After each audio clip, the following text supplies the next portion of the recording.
Hey, Genderqueer Chat.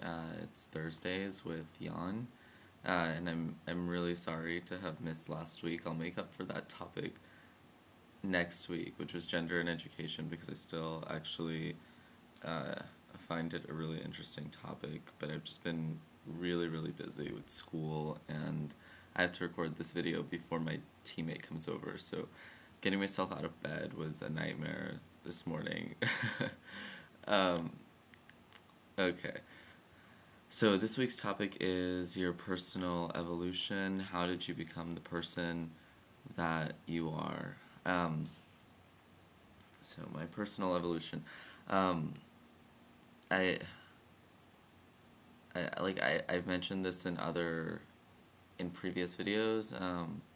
I identify as transsexual and genderqueer and also queer, and what the terms queer and genderqueer, like those kind of uh, umbrella terms mean to me changes all the time.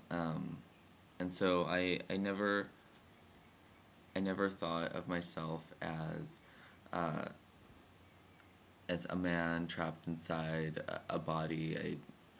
I don't uh, or as a man trapped inside a woman's body. Like I don't think of myself um, in those terms. I just think of myself as a person who evolves on a daily basis, and sometimes I make leaps, and sometimes I plateau for months on end, and so I think I made the most leaps in terms of gender and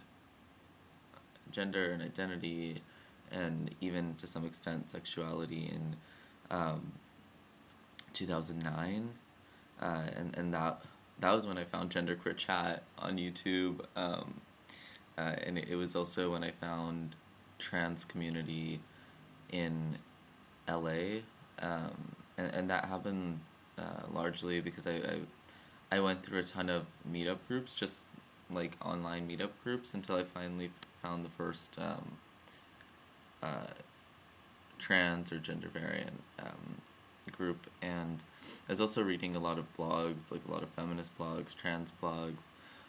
So exposure, exposure and education is what really got me there, and just following following my gut helped me evolve the most as a person, and that includes not sorry okay, there you go.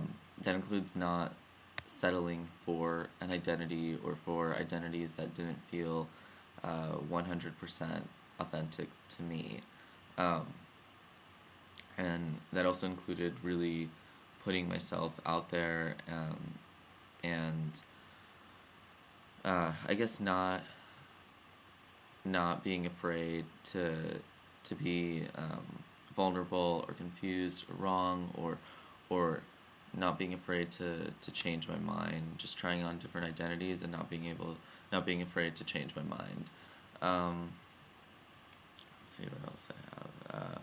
Oh, okay. I also, a lot of it had to do with putting myself in situations where I was exposed to conversations that maybe I couldn't necessarily contribute to at the time, but knowing that they were conversations that I wanted to have. Um, so putting myself in those types of situations, and then what really got me there was Gender Odyssey, which the conference in Seattle I went in. I believe it was September of 2009, and um, that was the first time that I really felt at home within a genderqueer identity, and the first time the genderqueer community was really visible to me, like at a large scale, and that was the first time that I knew, or that I started thinking about taking testosterone realistically, um, and then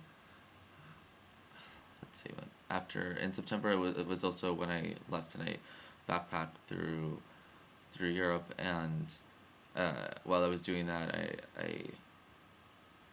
I read Transgender Warriors, and I had been thinking about testosterone a lot, and that kind of, um, the book was almost like my confirmation. After I read it, it was like, yeah, this is what I want to do. That's a little bit of my personal evolution, I guess. Um, so that's all I have this week. I'm gonna keep it brief. I hope everyone's doing well. I'm smack in the middle of finals. Oh, and also, I got a tattoo finally. I got my hedgehog, so I could hold on. Let me see if I could show this to you. It's on my arm. The light sucks, but you can see the leaf from there, and then the hedgehog there, and there are some little stars that he's looking at. Okay. Um, I'll see everyone maybe next week or the week following, because I'm seriously just swamped with work. Okay, bye bye.